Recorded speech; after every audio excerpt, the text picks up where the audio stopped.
Hi all. In this video we will talk about a very basic difference between a vectorized operation and a loop operation.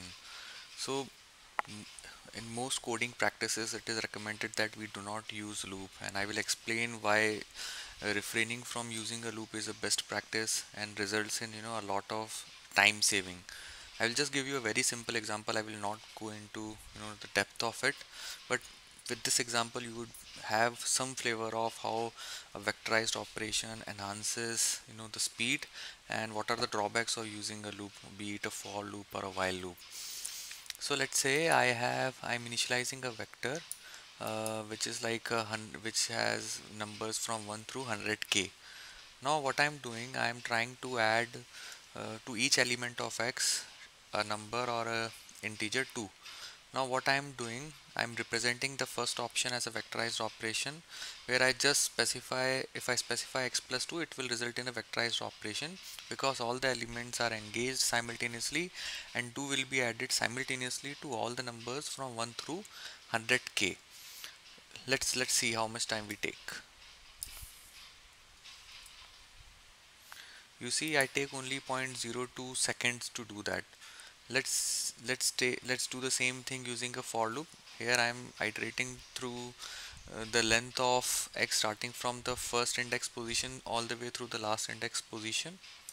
Let's see how much time we take. So you see, I'm taking 0.16 seconds. In the vectorized operation I'm taking 0.02 seconds, so it is 8 times faster than a loop operation. Let's increase it to 1 million. I think it is 1 million. Yeah, it is 10 million. Let's do this. Let's see how much time it takes. So it takes around 0.06 seconds. Let's see the amount of time it takes in a for loop. See clearly the time is 3.9 seconds. Now if there are less number of records or less number of elements, the difference between vectorized operation and a loop operation is not that much.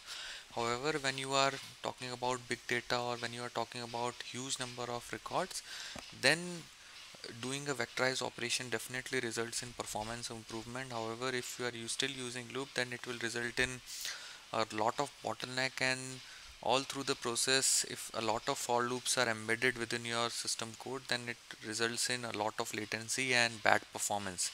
So with this small example, I think you would have definitely known that using a vectorized operation is way better than using a for loop.